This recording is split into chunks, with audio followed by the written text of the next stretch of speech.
1 Samuel 15. Samuel said to Saul, "The Lord sent me to anoint you king over his people Israel. Now, therefore, listen to the words of the Lord. Thus says the Lord of hosts, I will punish the Amalekites for what they did in opposing the Israelites when they came up out of Egypt. Now go and attack Amalek and utterly destroy all that they have. Do not spare them, but kill both man and woman, child and infant, ox and sheep, camel and donkey."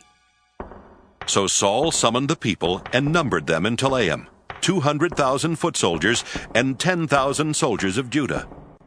Saul came to the city of the Amalekites and lay in wait in the valley.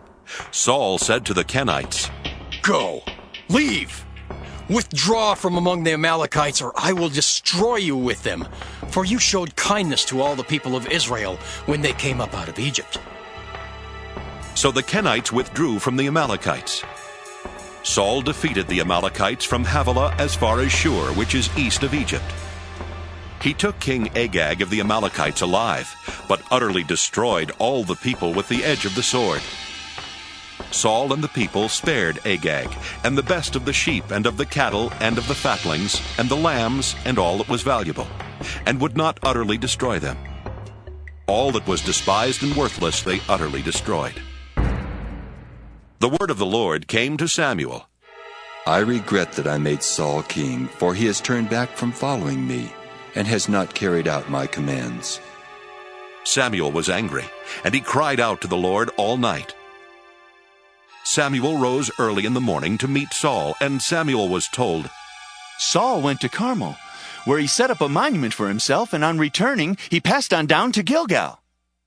When Samuel came to Saul, Saul said to him, "May you be blessed by the Lord. I have carried out the command of the Lord."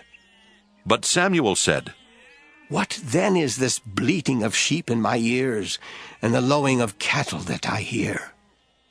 Saul said, "They have brought them from the Amalekites, for the people spared the best of the sheep and the cattle to sacrifice to the Lord your God, but the rest we have utterly destroyed." Then Samuel said to Saul, "Stop! I will tell you what the Lord said to me last night." He replied, "Speak." Samuel said, "Though you are little in your own eyes, are you not the head of the tribes of Israel? The Lord anointed you king over Israel, and the Lord sent you on a mission and said, 'Go, utterly destroy the sinners, the Amalekites, and fight against them until they are consumed.' Why then did you not obey the voice of the Lord? Why did you swoop down on the spoil and do what was evil in the sight of the Lord?" Saul said to Samuel, "I have obeyed the voice of the Lord. I have gone on the mission on which the Lord sent me. I have brought Agag, the king of Amalek, and I have utterly destroyed the Amalekites. But from the spoil, the people took sheep and cattle, the best of the things devoted to destruction, to sacrifice to the Lord your God in Gilgal."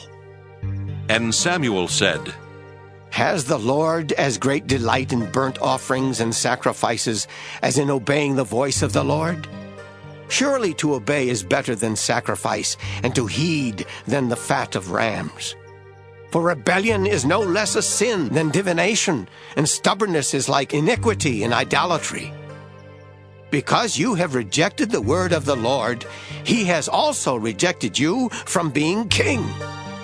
Saul said to Samuel, "I have sinned, for I have transgressed the commandment of the Lord and your words, because I feared the people and obeyed their voice.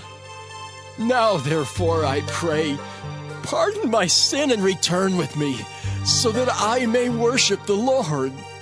Samuel said to Saul, "I will not return with you, for you have rejected the word of the Lord, and the Lord has rejected you from being king over Israel." As Samuel turned to go away, Saul caught hold of the hem of his robe, and it tore. And Samuel said to him, "The Lord has torn the kingdom of Israel from you this very day, and has given it to a neighbor of yours who is better than you. Moreover, the glory of Israel will not recant or change his mind, for he is not a mortal that he should change his mind.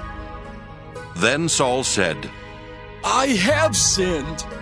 Yet honor me now before the elders of my people and before Israel, and return with me that I may worship the Lord your God.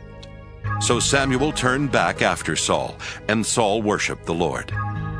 Then Samuel said, Bring Agag, king of the Amalekites, here to me. And Agag came to him haltingly. Agag said, Surely this is the bitterness of death. But Samuel said, As your sword has made women childless, so your mother shall be childless among women. And Samuel hewed Agag in pieces before the Lord in Gilgal. Then Samuel went to Ramah, and Saul went up to his house in Gibeah of Saul. Samuel did not see Saul again until the day of his death. But Samuel grieved over Saul. And the Lord was sorry that he had made Saul king over Israel.